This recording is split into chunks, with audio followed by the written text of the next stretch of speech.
Charles Dickens was one of the most prominent writers of the Victorian era, an era that was named after Queen Victoria of the Great British Empire. This era was filled with industrial, cultural, and social reform, but it still had a considerable degree of issues, which Charles Dickens went out of his way to critique through his writings. In this video, we'll go over the life of Charles Dickens and his writings to better understand not only the story of Charles Dickens himself, but also the time period in which he lived. Charles Dickens was born in 1812 in Wentport, Portsmouth, United Kingdom, in a working-class family. His family was in no way, shape, or form wealthy. On the contrary, they struggled quite a bit financially speaking. The father of Charles Dickens was John Dickens, and he happened to be a naval clerk. His mother, Elizabeth Barrow, was a teacher. At one point, she decided to create a school due to the fact that her husband had gotten their family into a lot of debt. But this plan failed miserably because no one ever arrived at the school when it was opened. One of the factors that didn't help Charles Dickens' family in regards to finances was that John Dickens and Elizabeth Barrow had 8 children, of whom Charles Dickens was second. When Charles Dickens reached the age of 12, his father was arrested due to the debt that had accumulated because of his spendthrift habits, which included entertaining his friends and buying expensive books and clothing. This forced Charles Dickens to leave his school, Wellington House Academy, and work at Warren's blacking factory to help his family with their debt problem, which caused feelings of shame and abandonment to permeate within him. When his father was released, he was able to go back to school. He left Wellington House Academy again at age 15 to work as a clerk in a law office. After this, he became a reporter and eventually the legendary novelist that he is known as around the world. During the time period when he was a court reporter, he fell in love with a woman whose name was Maria Bednell. Their love did not last for too long, for they broke up 4 years later. In 1836, he married a woman named Catherine Hogarth, with whom he lived for 22 years. However, Charles Dickens decided to cheat on his wife, even though they had 10 children together, with an actress named Ellen Ternan. This caused his marriage to end. After his marriage was destroyed due to his actions in 1858, he continued his romantic relationship with Ellen Ternan long after his divorce. So considering the time period during which he lived, his love life was fairly unconventional and scandalous. But that did not stop him from accumulating a lot of fame and did not stop people from buying and reading his work. After Charles Dickens abandoned his wife, Catherine Hogarth, he continued reading and writing novels. He also started giving professional readings to the public, which became very popular. Charles Dickens continued giving these professional readings until he died of a stroke. His health deteriorated considerably during his last years, which was evident through the fact that he began suffering from asthma, epilepsy, and heart issues. All of these health conditions likely contributed to his eventual death in his home, which occurred in Gad's Hill on June 9, 1870, after suffering a stroke at the age of 58. Even though Charles Dickens wanted to be buried in Rochester, he was buried in Poets' Corner, Westminster Abbey, London. Nonetheless, even though Charles Dickens had a difficult upbringing, scandals in his love life, and health problems that contributed to his eventual death, he is remembered as a renowned writer of novels, short stories, social commentaries, and novellas, having his literary works be widely read and referenced back in his time and even today.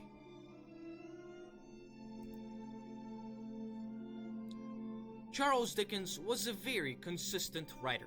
He would write his works of literature at an astonishing speed, a good example of which is the novella under the name of A Christmas Carol, which took him only 6 weeks.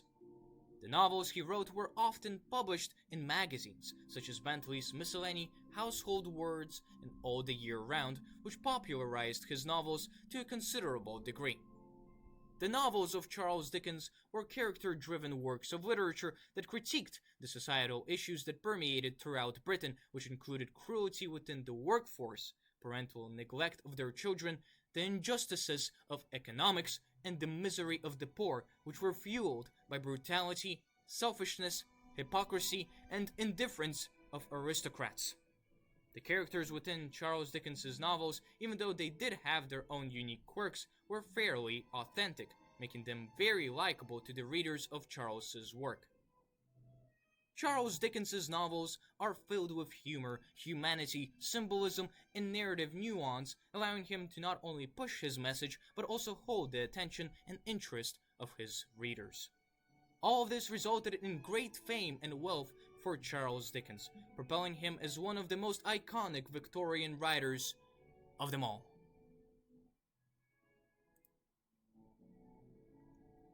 One of the most iconic novels of Charles Dickens happens to be the novel Great Expectations.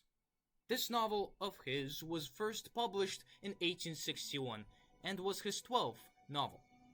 Great Expectations covers the story of Pip, a poor orphan living with his sister and her husband Joe, who is suddenly granted the means by which to live in London, get a good education, and ultimately become a gentleman. The narrative of the novel integrates humor, mystery, and tragedy to communicate successfully the problems that permeated throughout Victorian society. One of these issues was the tendency of people to be obsessed with wealth and social status. Charles Dickens, through the story of Pip within Great Expectations, argued that personal connections, relationships, and loyalty are a lot more valuable and worthwhile than high standing and a lot of money, which was a notion that during the Victorian era was very underappreciated.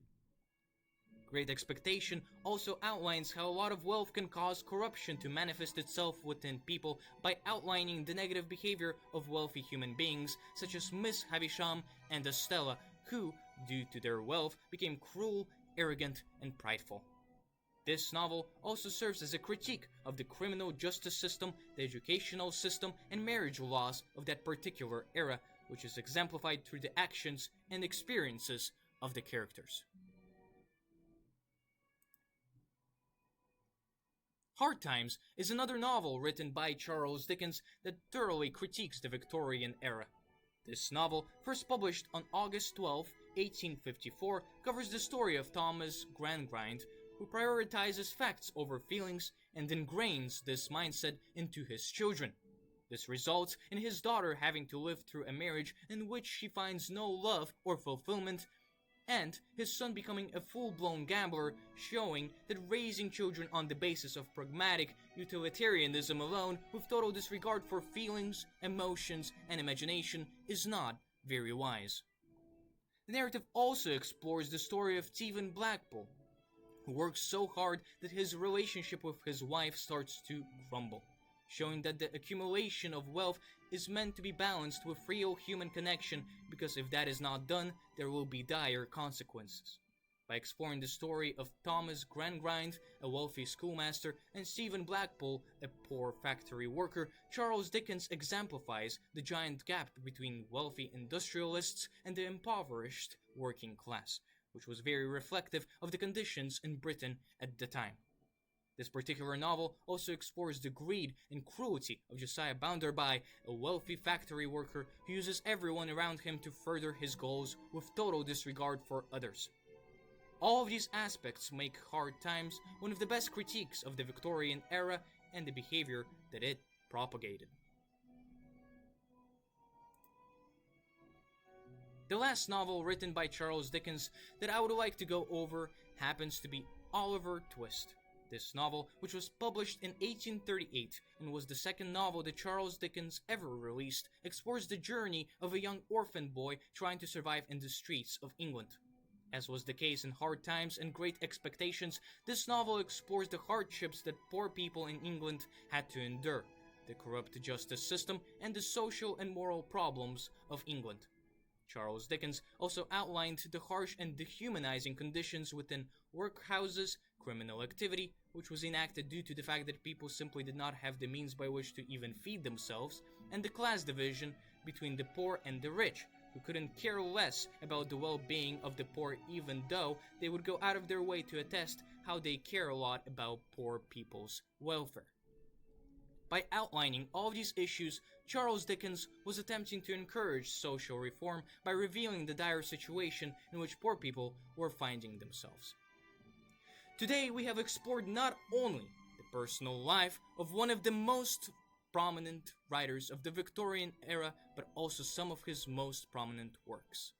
These works greatly critiqued the moral and social issues that Charles Dickens witnessed in his home country, raising awareness among people of the problematic circumstances in England. The fact that he did that in his novels, through the experiences of relatable characters, resulted in him acquiring great wealth, fame, and relevancy that has continued even to this day. For his works are not only intriguing, but also very telling of the circumstances that dominated Great Britain during the Victorian era. Hopefully this video was informative and interesting to you guys. As always, please forgive my English speaking skills. I'm well aware that they are indeed suboptimal. Goodbye.